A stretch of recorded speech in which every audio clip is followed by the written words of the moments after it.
Welcome back, everyone, to Star Wars Abridged. Now, today we are going to be going through Chapter 10 of Timothy Zahn's Heir to the Empire. In Chapter 9, we kind of got a little bit of everything. We got Thrawn's point of view, Talon Karrde and Mara Jade, and then Han, Luke, and Leia. Thrawn ordered the attack on the Bpfassh system, and in this chapter, we are going to see the aftermath of that. So, let's go ahead and jump into it. If you're new here, or if you've not, go ahead and subscribe, and you can like this video. Leave a comment of a abridged book you might want to see. But let's go ahead and get into Chapter 10. Chapter 10 starts out in Leia's point of view. She, Han, and Wedge Antilles are all on one of the Bpfassh planets that were attacked by Thrawn and the Empire in Chapter 9. The trio is currently rummaging through the wreckage of a power plant on the planet that was destroyed, and Leia asks Wedge how many people died. He tells her that there was a few hundred in the whole system, and adds that that really isn't too bad, that it could have been a lot worse. They all three wonder why the Empire targeted Bpfassh in the first place. From their point of view, there are better targets close by, such as the Sluis Von shipyards, which Wedge says is about 30 light years away. So they're trying to figure out a good answer when Han mentions they must have some kind of new transmission technology, since the Empire was able to mount a full-blown attack in 3 different systems, and they all be coordinated together at the same time. But we know that this new technology, as Han thinks it is actually Jorah Sabaoth, who was able to use the Force and keep the other 2 attacks, the other task forces on the other 2 systems, in coordination with Thrawn's task force. Leia gets a bit of a shiver from the Force when Han mentions this. She recalls when Vader had them on Cloud City in The Empire Strikes Back, and how Luke was able to sense them and their danger all the way from Dagobah. She also says that she heard Vader and Palpatine could do the same thing, but Han dismisses it and says they're dead, that's not possible.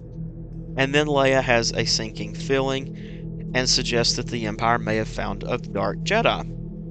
Wedge cuts in and asks if they are talking about Jorah Sabaoth. He says he heard them mention a Jedi, and he heard a rumor a couple days ago that an old Jedi named Jorah Sabaoth that disappeared during the Clone Wars was seen on a small world named Jomark. Han doesn't really believe it, he kind of just dismisses it, and Leia says that they can at least ask Luke about Sabaoth when they get back and see if Luke knows anything, or has even heard of that person. The Force then overwhelms Leia again, and this time she calls for Wedge and Han to duck. Blaster fire begins to rain all around them, and the gray aliens who attacked them in one of the earlier chapters when they were on Bpfassh, which we know are Thrawn's team of Nagri, show up in the crater and begin attacking. Now, just a reminder, this isn't the same Nagri team. They were killed on Bpfassh. This is Team 4. The team on Bpfassh was Team 8. So Han, Wedge, and Leia hide behind cover, and they're trying to come up with a plan to escape when they hear the rush of the Millennium Falcon overhead.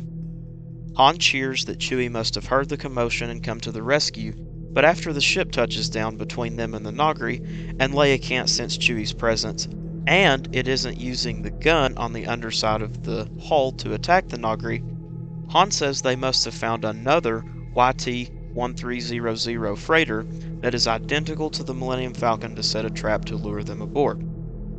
I know that was a bit of a mouthful of a sentence. They then begin to think of another plan when Leia suggests they pretend to board the ship, but actually end up disabling it from under the hull using her lightsaber.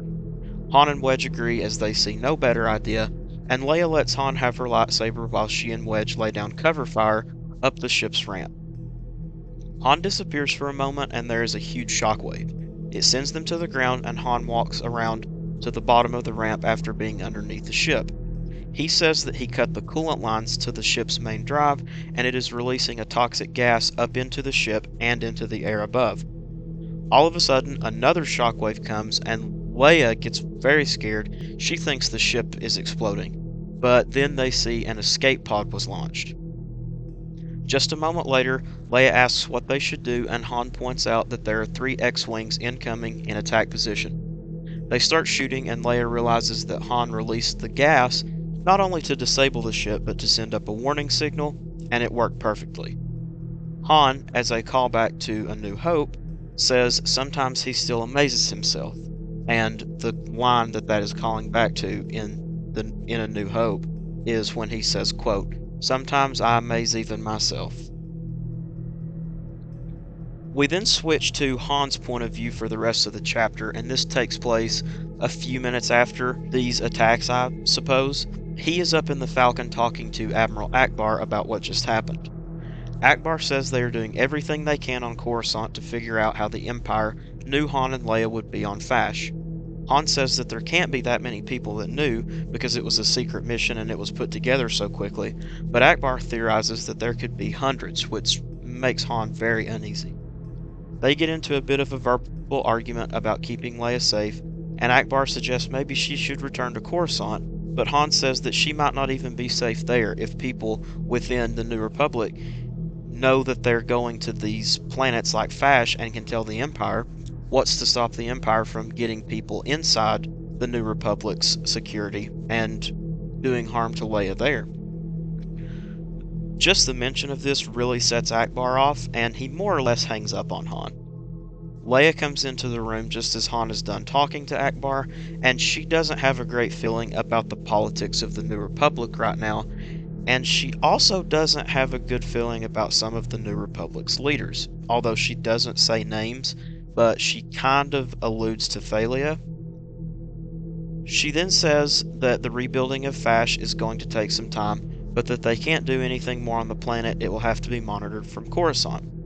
Han says it may not be a good idea to go back to Coruscant just yet, and maybe they should instead lay low.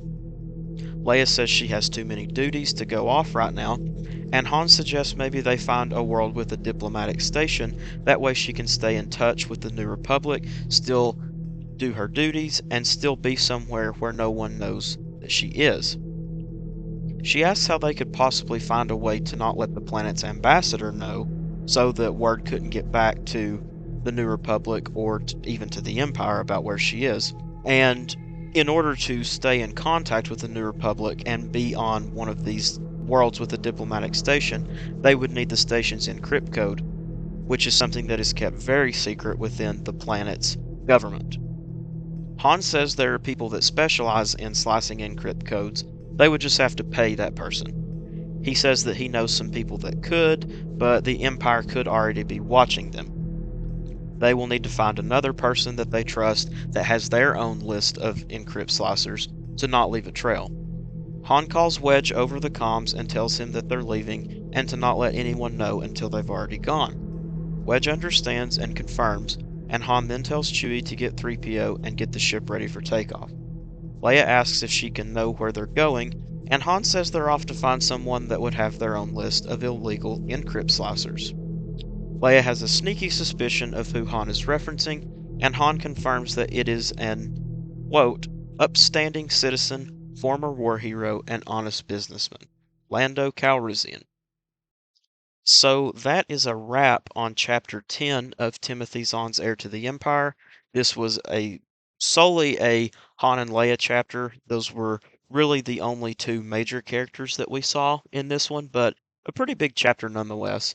And we kind of get a little bit of an idea of where they're going to go from this point forward. Just a reminder, Luke is on his way to Dagobah right now, so he's not really in the picture with them. And in the next video, we'll be going into Chapter 11. So I hope that you are enjoying this story so far. I hope you're able to keep up with this abridged version of the story. And as always, I thank you for watching. Don't forget to like and subscribe. I hope you have a wonderful rest of your day, and may the Force be with you.